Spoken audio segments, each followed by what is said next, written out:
On a lancé ce projet avec Guillaume et Mickaël de par nos positions respectives, chacun en voyant à peu près ce qui se passait à l'école, en voulant donner un peu du lien à toutes les initiatives qui étaient prises, permettre à des gens de s'inscrire dans les initiatives, de rendre visible un peu de tout ce qui pouvait se faire à l'école. Donc Mickaël en lien avec tout le secteur enseignant de Saint-Étienne, tout comme Guillaume, et moi un peu sur le secteur numérique. Donc on a commencé à lancer des initiatives, à faire une page unique, un peu dans l'esprit de la page du Covid, qui permettait de recenser et d'actualiser régulièrement les initiatives qui pouvaient être prises en lien avec les missions de l'école et en lien avec l'histoire de l'école, que ce soit sur son territoire à Saint-Étienne ou sur son territoire à Marseille, où il y a aussi beaucoup d'initiatives solidaires qui se mettaient en place.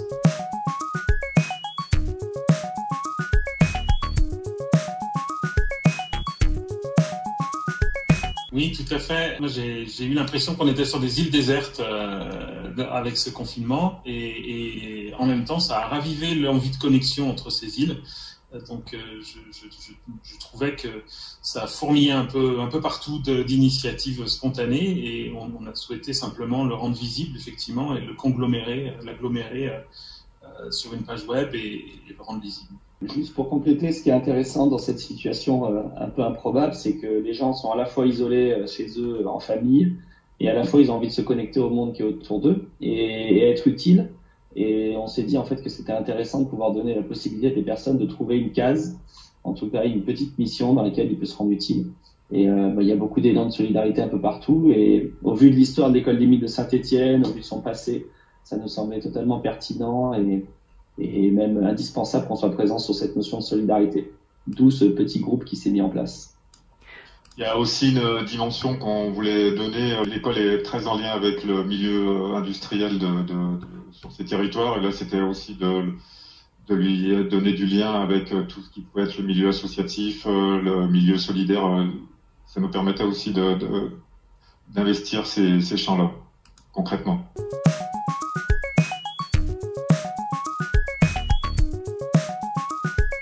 Je suis arrivé il n'y a pas si longtemps dans l'école par rapport à Dominique et à Guillaume qui sont plus anciens. Et c'est vrai, ce sentiment d'appartenance, je l'ai ressenti assez rapidement, sans avoir forcément des dossiers en commun. Dominique et Guillaume, on s'était déjà croisés.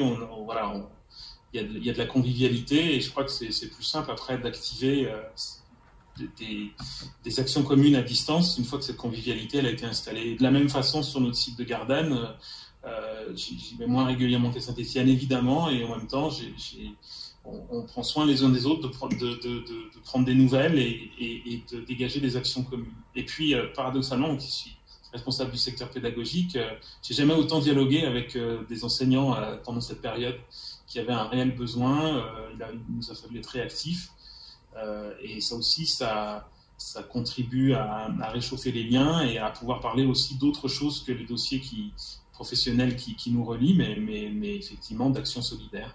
Du coup, les choses sont faites un petit peu naturellement de par un espèce d'écosystème d'outils collaboratifs qui est à notre disposition. Les premières initiatives qui ont été faites par le groupe QVT et aussi par le foyer. Et je pense qu'en fait, le projet École solidaire est aussi venu se greffer là-dessus en continuité totale avec les actions du groupe QVT, des actions du foyer, des actions diverses qu'on entendait à Gardanne, comme à Saint-Étienne, commencer à regrouper des machines, pouvoir les donner, installées par la DSI, données par Mickaël, des projets portés par Guillaume et la Rotonde. En fait, il y a une espèce de synergie qui s'est fait où j'espère chacun peut trouver sa place du coup et être entre guillemets fier de son école. Ce qui est un peu surprenant par rapport à cette crise-là, c'est qu'on s'est retrouvé dans une situation où on s'est dit qu'on avait envie de bosser ensemble dans cette période compliquée et qu'on avait en effet des écosystèmes qui n'étaient pas si éloignés que ça, à la fois Mickaël et à la fois Dom de son côté, soit le milieu associatif, le milieu enseignant. Et on voyait plein de petites initiatives qui fourmillaient un peu de partout. L'idée, c'était juste de proposer aux gens d'avoir un cadre un peu précis. Et on était aussi à la fois sollicité, moi du côté de la Rotonde, par les collectivités, par des enseignants qui étaient en galère, par des jeunes qui étaient en galère. Donc on s'est dit qu'on avait des solutions à apporter. Donc on a regroupé tout ça et puis c'est totalement complémentaire à ce que peut faire le groupe QVT, en effet le foyer. Et puis d'autres, je pense à Hubert qui fabrique des masques, des visières, pardon. Enfin voilà, il y a plein de petites choses. Donc l'idée c'est d'être un peu plus efficace, entre guillemets. Moi, j'ai envie de répondre déjà avec des choses très simples comme respecter les gestes barrières, éduquer ces enfants qui sont à la maison à cette menace qui est sur nous, mais qui peut créer des opportunités aussi, les éduquer à réagir en temps de crise. Enfin, il y a plein de choses qui peuvent paraître pas productives au sens de produire une aide pour quelqu'un d'autre, mais qui sont essentielles.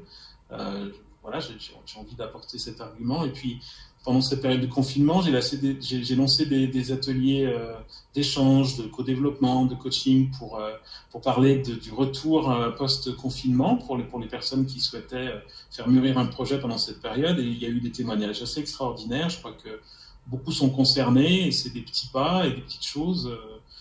Je crois qu'il y a un réveil qui s'exprime pas forcément dans des actions concrètes d'aide. Et puis, il faut toujours se méfier de vouloir aider quelqu'un qui, selon ses propres critères, a besoin d'aide. On l'a vu pour les ordinateurs, l'aide est fine à installer parce qu'en fait, il ne s'agit pas d'installer un ordinateur dans une famille qui n'en a pas, parce que ça veut dire on installe peut-être un ordinateur pour 3 enfants, 4 enfants. Et ça crée plus de conflits qu'autre chose. Donc, c'est accompagner également ça. Les familles démunies qui n'ont pas d'ordinateur, par exemple, n'ont pas forcément la connexion, n'ont pas forcément un abonnement box. Donc, il y a eu, avec une association, tout un travail de fond pour que, finalement, ils se rendent compte que c'était moins cher d'acheter un abonnement box que de payer au coup par coup des cartes prépayées. Donc voilà, il y a tout ce travail-là avec les associations, avec les éducateurs, avec l'éducation nationale qui a été fait avec cette aide ordinateur. Mais voilà, je crois que sans vouloir empêcher ceux qui veulent aider, faut réfléchir. Enfin, c'est quand même compliqué, c'est un métier, l'aide, mais si on peut être un petit maillon de cette chaîne, c'est important.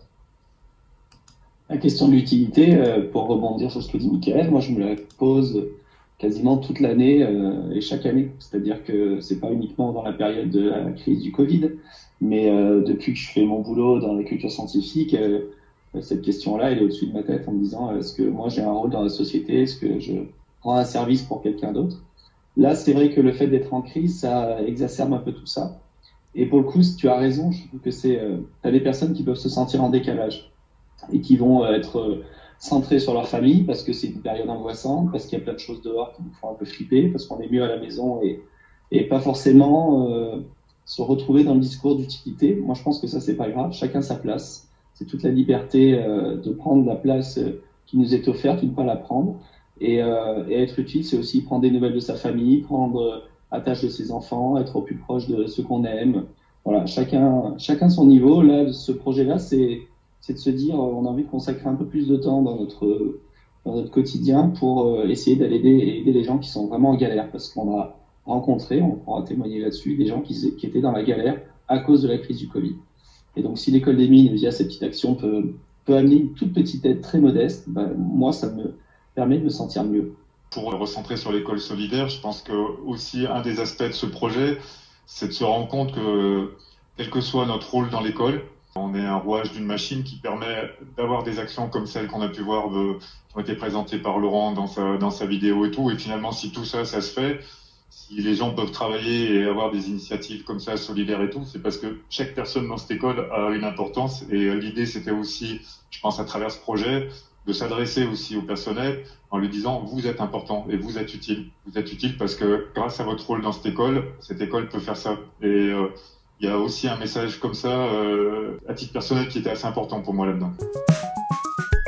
Je pense que ce projet-là va avoir une certaine continuité. On a déjà des demandes qui continuent à arriver, que ce soit auprès de Michael, auprès de Guillaume, toujours en lien avec les missions de l'école. On va pas tarder à mettre en place des espaces sécurisés, comme on a pu le faire pour un projet Homeless à Marseille, sur Saint-Étienne, pour des gens qui travaillent dans la santé, dans le social, pour avoir des espaces sécurisés et tout, d'échange de données numériques. Des initiatives, il y en aura de plus en plus, à mon avis, qui vont nous être, enfin, au moins régulièrement et dans le temps. Le projet est fait, de mon point de vue, est fait pour s'inscrire dans le temps. Pour l'instant, on a été les 3 acteurs de ce projet-là, mais je pense qu'il y a d'autres personnes qui risquent de se greffer dessus. Il y a un lien avec le groupe QVT qui semble aussi évident. Il y a de mon point de vue, c'est quelque chose qui est fait pour continuer, même s'il est né de cette période-là et qui restera marqué par cette période-là, c'est sûr et certain. Mais à mon avis, il est fait pour perdurer. Moi, je partage totalement l'avis de Dom. C'est évident que il a été lancé dans une période de crise et que l'idée, c'est de l'accompagner. Après, il montre aussi la faiblesse par moment de l'accompagnement des personnes les plus fragiles. Et ça, c'est un vrai questionnement qui est plus large que la crise du Covid, pour le coup. L'équipement informatique, par exemple, moi, ça m'a fait halluciner le nombre de personnes qui sollicitaient Michael ou Dom pour avoir des machines. Et si je pense au Resto du Cœur, au Secours Populaire, à toutes ces associations qui se bougent depuis des X années pour accompagner, on voit qu'il y a de la misère encore et qu'on est quand même 6e pays du monde et qu'on a du mal à gérer ça. Et dans une période crise Covid, tout est amplifié. Donc il faut que l'école trouve sa place, il faut aussi que nous on arrive à organiser tout ça. Après là, on était dans une période qui était un peu étrange puisqu'il y avait, comme c'était une période de crise, il y avait beaucoup de souplesse administrative et beaucoup de facilitation à faire des choses. Les fameux freins administratifs, les poids étaient pour le coup assez agréables. Je n'ose imaginer que ça va changer et qu'on va se retrouver dans une période peut-être plus compliquée à gérer, des parcs informatiques par exemple, où là on a pu être très très réactif à une personne qui demande une machine, le jour d'après ou le lendemain quasiment elle avait sa machine, donc c'était super intéressant. Est-ce qu'on va réussir à garder ça c'est un vrai questionnement. Et ensuite, il faut qu'on s'associe, ce qu'on n'a pas forcément fait assez, avec les acteurs locaux qui, depuis des années, travaillent sur le terrain, connaissent parfaitement les familles en difficulté. Nous, on a eu des remontées d'informations, mais on n'a pas eu forcément beaucoup de visibilité là-dessus. Donc, je pense aux associations que j'ai pu citer tout à l'heure. Donc, il y a quelque chose à organiser. Je pense à Emmaüs Connect, par exemple, qui fait un boulot de fou, qu'on pourrait mettre dans le lien avec la DSI, ce qui permettrait d'avoir encore plus de visibilité, d'efficacité. Donc oui, il faut que ça continue parce qu'il y a des gens qui sont dans le besoin et puis il faut que ce groupe aussi il grandisse avec des gens qui ont envie de donner un petit peu de temps. Et ça me semble tellement dans les valeurs de l'école et dans ce qu'on a envie de porter nous à titre individuel et collectif que c'est super pour ça. Puis sur le terrain, avant de laisser la parole à Michael, je pense que sur le terrain aussi, ce qui nous manquait, c'est les élèves. Et là, ce projet-là, il risque de durer à travers les projets élèves et tous les projets citoyens qui sont portés, qui risquent peut-être aussi de prendre une autre dimension sur le terrain local. Absolument.